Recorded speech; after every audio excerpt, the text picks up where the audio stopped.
जय श्री राम, राधे राधे। आइए अब देखते हैं शिव और माता सती की अमर प्रेम कथा के बारे में, जो इन बच्चों द्वारा किए गए एक्ट से हम सब शिव कथा के साथ जुड़ते हैं और भगवान शिव और माता सती की प्रेम कथा के बारे में सुनते हैं व देखते हैं। आइए हम सब मिलकर देखते हैं। तो उनके यहाँ पे माता सती और भगवान महादेव जी के पास नारायण भगवान आते हैं। देखिए नारायण भगवान को आके क्या कहते हैं। भगवान भी आ रहे नारायण नारायण करते हुए। नारायण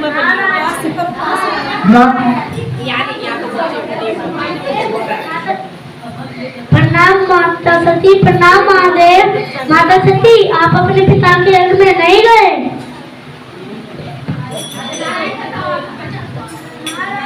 नारायण स्वामी, मुझे भी जाना है। सती, अब तुम उनकी पुत्री नहीं, मेरी अर्धांगिनी हो। किसी के घर बिना आमंत्रण के यज्ञ में नहीं जाया करते। परंतु स्वामी, वहाँ मेरे पिता का घर है, वहाँ जाने के लिए आमंत्रण की क्या आवश्यकता है?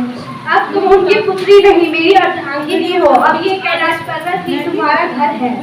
नहीं नहीं स्वामी, माता पिता का घर सदैव ही अपना घर होता है। मुझे जाने की अनुमति दीजिए। जैसा आपने देखा, माता सती को बहुत बुरा लगा। वह यज्ञ में जाने के लिए हट कर रही थी। महादेव ने बहुत समझाया, परंतु माता सती नहीं मानी। वह यज्ञ में चली गई। तो माता सती पिता के यहाँ महादेव जी ने मना किया, फिर भी चली गई। आप लोगों ने देखा भी होगा, कथा के अनुसार माता सती बिना आज्ञा के महादेव की वो अपने पिता के यहाँ यज्ञ में चली गई थी। प्रणाम पिताश्री। प्रणाम पुत्री। पुत्री सती, उस जटाधारी के साथ रहकर तुम भूल गई हो, बिना आमंत्रण के किसी के यहाँ नहीं जाते। परंतु पिताश्री, मैं तो आपकी पुत्री हूँ ना। अब तुम मेरी पुत्री नहीं, उस जटाधारी की अर्धांगिनी हो, जिससे इतना भी ज्ञान नहीं कि बिना आमंत्रण के अपनी पत्नी को किसी के यहाँ जाना नहीं भेजते। पिताश्री, अब आप मेरे स्वामी का अपमान कर रहे हैं।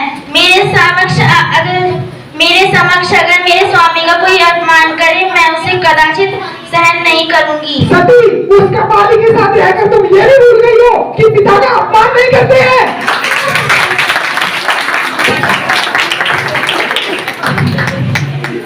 तो इसी प्रकार दक्ष ने जब माता सती का अपमान किया, तो माता सती ने अपना देह हवन कुंड में, उसी यज्ञ में समा दिया। माता सती उस यज्ञ में समा गई और अपने पिता के मुख से अपने पति के लिए कुवचन सुनकर माता सती बहुत क्रोधित हुई।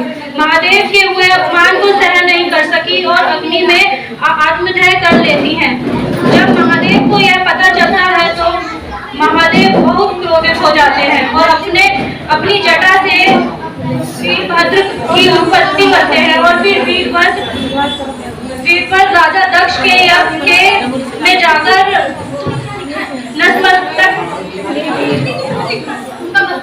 उनका मस्तक काट देते हैं।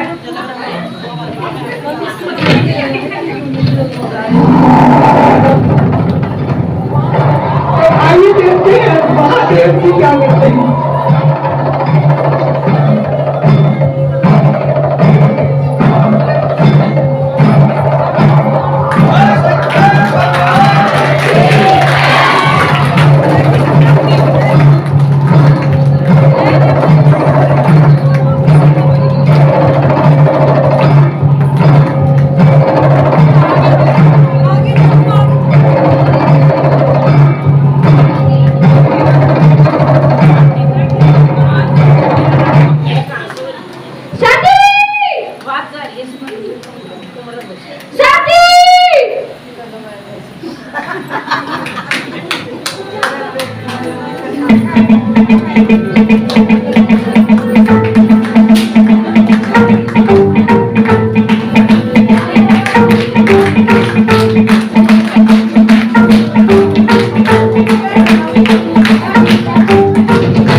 जलप्रवाहपावितस्थले कलेवलं व्यलम्बितां भुजङ्गतुङ्गमादिनाथमट्टमट्टमड्डमन्निनादपट्टमर्पयुच्चकारचण्डताण्डवं करोतु नः शिवः